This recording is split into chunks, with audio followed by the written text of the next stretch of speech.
Dubai real estate market's not crashing and the data proves it. Yet this week, Fitch Ratings released a report suggesting a possible 15 to 20% correction in Dubai's property prices. It's the kind of headline that sparks fear, speculation, and doubt, especially for investors with money on the line. My name is Daniel Gevaux. I'm an economist with MBA in investment management, and for over 20 years, I've helped investors build wealth and protect their assets across Brazil, US, and the UAE. And when I read this report, I saw a lot of assumptions, but not the full picture. In this video, I'm going to show you what Fitch got right and where their model breaks down. I will give you the context behind the numbers, the data you are not seeing in the headlines, and the perspective you need to make smarter investment decisions. If you are serious about understanding where Dubai's market is actually going,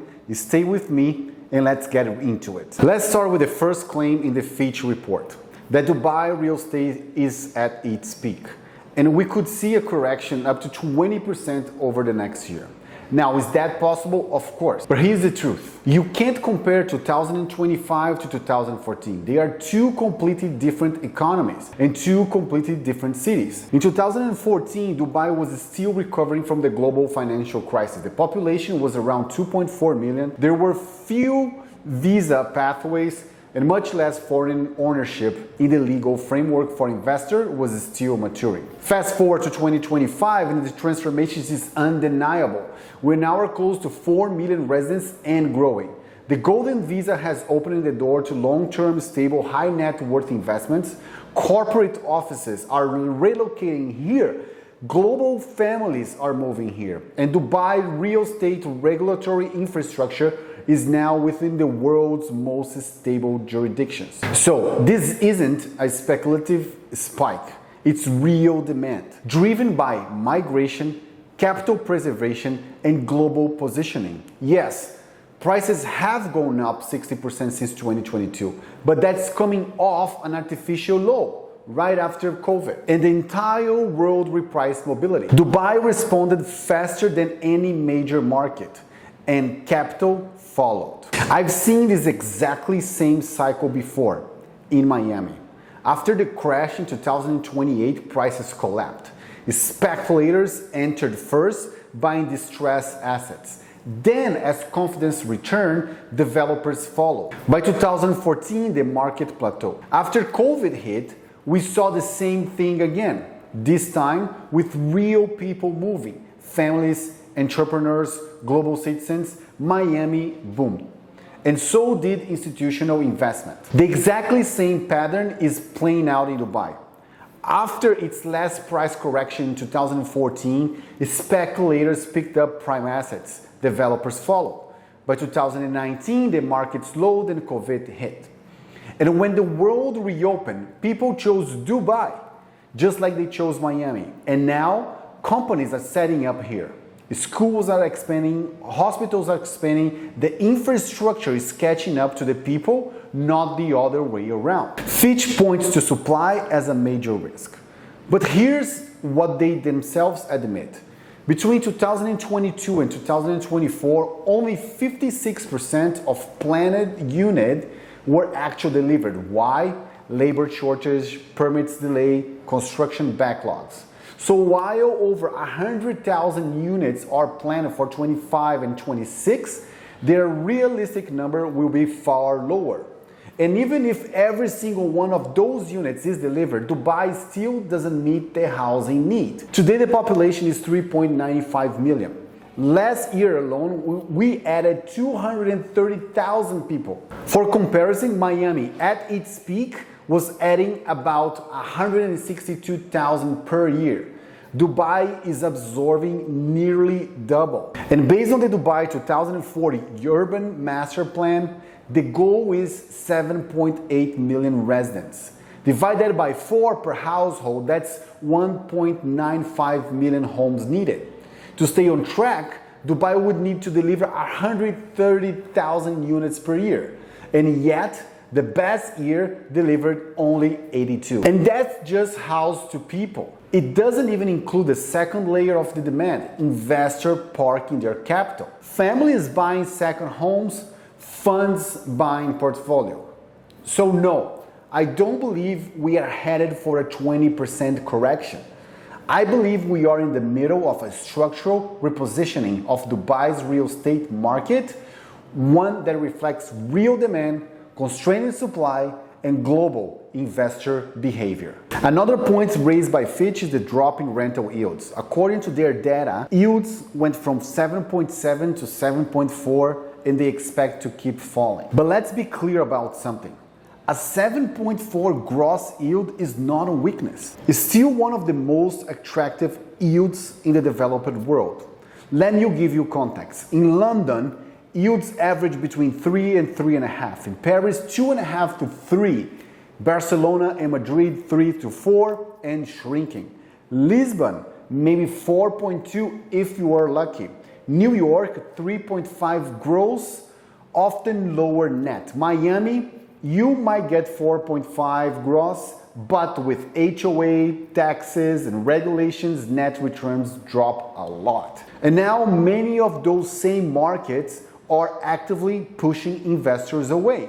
Spain, for instance, is debating 100% tax for property purchase by non-residents. Cities like Barcelona are banning short-term rentals altogether. In New York, landlords are facing rent freeze, stabilization caps, and tenant protection programs, all of which reduce flexibility and cash flow.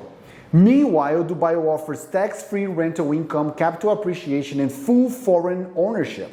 And the government is incentivizing investment, not penalizing it. But here's what Fitch misses. Most investors in Dubai aren't chasing maximum return.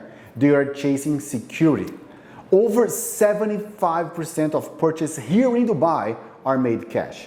These buyers aren't over leveraged. They are over liquid. They are here to protect wealth, hedge against currency risks, and diversify internationally.